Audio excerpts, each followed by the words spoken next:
Hello friends, welcome back to my channel. চলে এসেছি আজকে আরেকটা নতুন ভিডিও নিয়ে। আর তোমরা যারা আমার ভিডিওটা দেখা শুরু করেছো তারা প্লিজ আমার ভিডিওতে একটা লাইক দিয়ে দাও। দেখতেই পাচ্ছ আমাদের জবা গাছে কত ফুল ফুটেছে। এখানে দুটো জবা গাছ আছে, আর যখন বর্ষাকাল হয় এই জবা গাছের মধ্যে প্রায় 130টা 150টার মতো জবা ফুল ফোটে। আর মামনি তো জবা ফুল তুলতে তুলতে হাঁপিয়ে যায় তখন। আর এইটা দেখো, তোমরা কি জানো এই ফুলটা কি ফুল? এটা হচ্ছে করবী ফুল। তোমরা জানো বলতে অনেকেই জানো। তো এটা 3 রকমের পাওয়া যায়, একটা হচ্ছে এরকম পিঙ্ক, একটা সাদা, আর একটা হচ্ছে লালচে রঙের। আমাদের বাড়িতে পিঙ্কটাই আছে। আর বেশ থোকা থোকা ফুলগুলো ফোটে, খুব ভালো লাগে দেখতে। অত্যাধিক রোদের কারণে খুব একটা ভালো বোঝা যাচ্ছে না, তো সেটাই তোমাদেরকে একটু দেখাচ্ছি। দেখো কি সুন্দর ফুটে আছে, আর একদমই হাতের নাগালে, খুবই ভালো লাগে দেখতে। আর উপাসনার সময় এই ফুলটা দিয়ে সাজায় যখন পাপা আসন, তখন যেন মনে হয় কি আসনটা একদম জ্বলজ্বল করছে। তো তোমাদের সাথে বলি একটা কথা, যে আমি এই কয়েকদিন একদমই ভিডিও দিতে পারছি না। আসলে মানে ভিডিও ঠিক করাও হচ্ছে না, আপলোডও করা হচ্ছে না। তো তোমরা আমার সাথে থেকো, আমি আবার কন্টিনিউ করব, আবার সবার ভিডিও দেখে সব কমেন্ট করব। আসলে একটু মানে কাজে টেনশানে সব মিলিয়ে মানে চাইছি আয়ুষের পরীক্ষাটা শেষ হলে তবে আমি ভালোভাবে আবার মানে ভিডিও করা, আপলোড করা আবার শুরু করব। তো আজকে বেশ ভালো লাগছিল সকাল থেকে ফুলগুলো দেখে। আর আমার আজকে মনটাও একটু ভালো আছে। কেন সেটা সব পরে তোমাদের বলছি। তো এই দেখো কুন্দ ফুল ফুটেছে কি সুন্দর, আর বেশ বড় বড় আমাদের বাড়ির কুন্দ ফুলগুলো। রোদের জন্য বোঝা যাচ্ছে না অতটা, আর এত সুন্দর গন্ধ, মানে খুবই ভালো লাগে। এটাও তো বর্ষাকালেই হয়, আর পুরো গাছ আর কি কিছুদিন পরেই একদম সাদা হয়ে যাবে। আর তোমাদেরকে যে বললাম যে আজকে আমি একটু মানে আনন্দে আছি, সেটা তোমরা ভিডিওতে দেখতেই পাবে।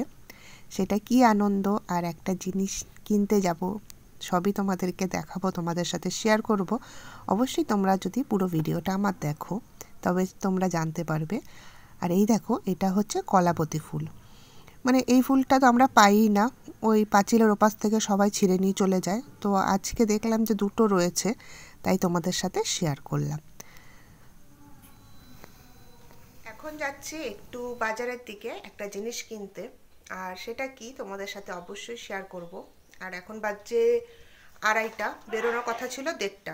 বাঙালি টাইম, কোনোদিন ওই টাইমে বেরোতে পারবো না। তো তাড়াতাড়ি খাওয়া দাওয়া করে একটু রেডি হয়ে নিলাম, আর যাচ্ছি একটা দোকানে। আমি, মামুনি, পাপা 4 জনেই যাচ্ছি। কি নিতে যাচ্ছি সেটা তোমাদের সাথে সেখানে গিয়ে দেখাবো আর কি।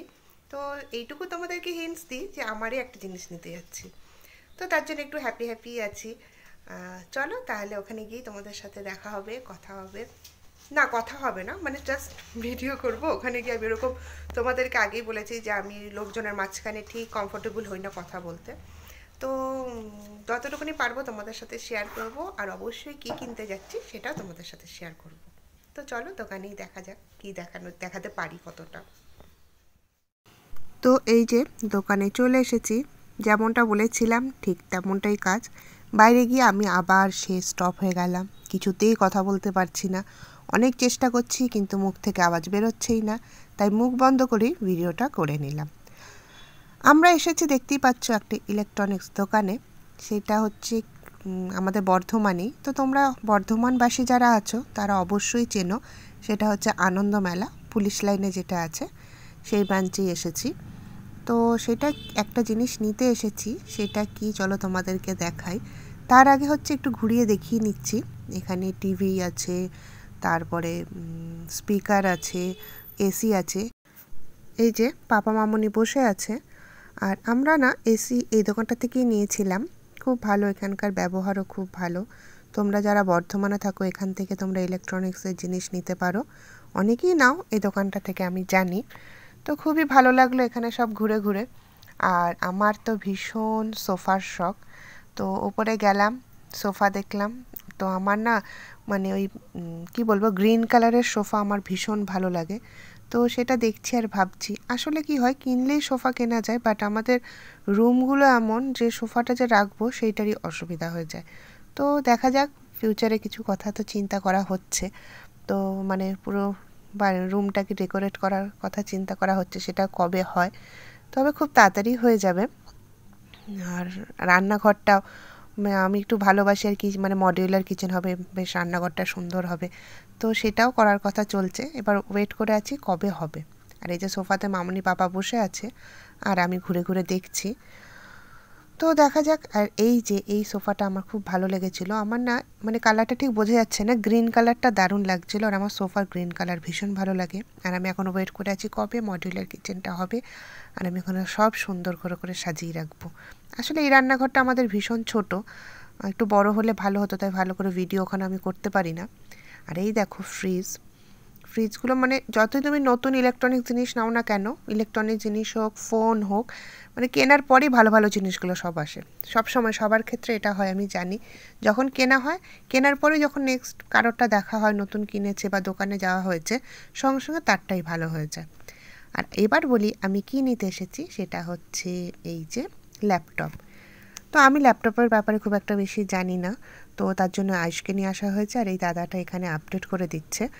তো বাড়িতে আমার কম্পিউটার ছিল, বাট কম্পিউটারটা একটু খারাপ হয়ে যাচ্ছে আর অনেক দিনও হয়েছে, তো তার জন্য এই ল্যাপটপটা পাপা আমাকে কিনে দিল। এই যে তোমরা দেখতে পাচ্ছ ডেলের ল্যাপটপ। তো আয়ুষেরও পড়াশোনার কাজে লাগবে, আর মেন হচ্ছে আমি একটা কাজের সাথে যুক্ত আছি, তো সেখানে আমার ল্যাপটপটা লাগবে। তো সেটা না হলো, তো মানে আয়ুষই ঘাটাঘাটি করে যাচ্ছে, আমি জাস্ট একটু দেখলাম আর কি। এখন বাচ্চাদের তো এটাই আনন্দ না, ফোন ল্যাপটপ পেলে ওরা একদম আনন্দে আত্মহারা হয়ে যায়। তো তোমাদের সাথে শেয়ার করলাম যে আজকে আমি কোথায় গেছিলাম, কি কিনলাম। তো সেটা হচ্ছে ল্যাপটপ ডেলের, তো সেটা সবই তোমাদের সাথে শেয়ার করলাম। কোন দোকানে গেছিলাম, দোকানটা ঘুরে ঘুরে যতটা পেরেছি তোমাদের সাথে শেয়ার করেছি। আর গেছি হচ্ছে সেই 2:30টার সময়, আর এখন বাজছে 7টা 10, বাড়ি আসলাম। আয়ুষ আর পাপা আগেই চলে এসেছিলো ওটা নিয়ে। আয়ুষ তো আসার সঙ্গে সঙ্গে খোঁজাখুঁজি শুরু করে দিয়েছে, এবার আমি বসবো খোঁজাখুঁজি করতে। আর একটু কিছু শপিং করেছিলাম, তার জন্য একটু লেট হয়ে গেছিলো। আসলে বিয়েবাড়ি যাব কালকে, তো তার জন্য হচ্ছে একটা শপিং করতে হবে, তার জন্য সেই শপিংটা করতে গেছিলাম। তো কি মানে কি গিফট দিচ্ছে সেটা কি বলবো, সে মানে মোট কথা গিফট কিনেছি বিয়েবাড়ির। আর কালকে যখন বিয়েবাড়ি যাব অবশ্যই তোমাদের সাথে শেয়ার করব বিয়েবাড়ি বা কেমন সেজেছি, যদিও আমি একদমই সাজতে পারি না। তো ঠিক আছে, তোমরা প্লিজ এই ভিডিওটা লাইক করে আমার পাশে থেকো, আর ভালো লাগলে একটা কমেন্ট করে দিও। আর নতুন বন্ধুরা যারা আমার ভিডিওটা দেখছো তারা আমার চ্যানেলটাকে সাবস্ক্রাইব করে দিও। তাহলে পরের দিন আসছি আরেকটা নতুন ভিডিও নিয়ে। এখন একটু গরম গরম চা খাবো, তা নাহলে হচ্ছে মাথা খুলবে না। তো ঠিক আছে, আজ তাহলে এইটুকুই, বাই।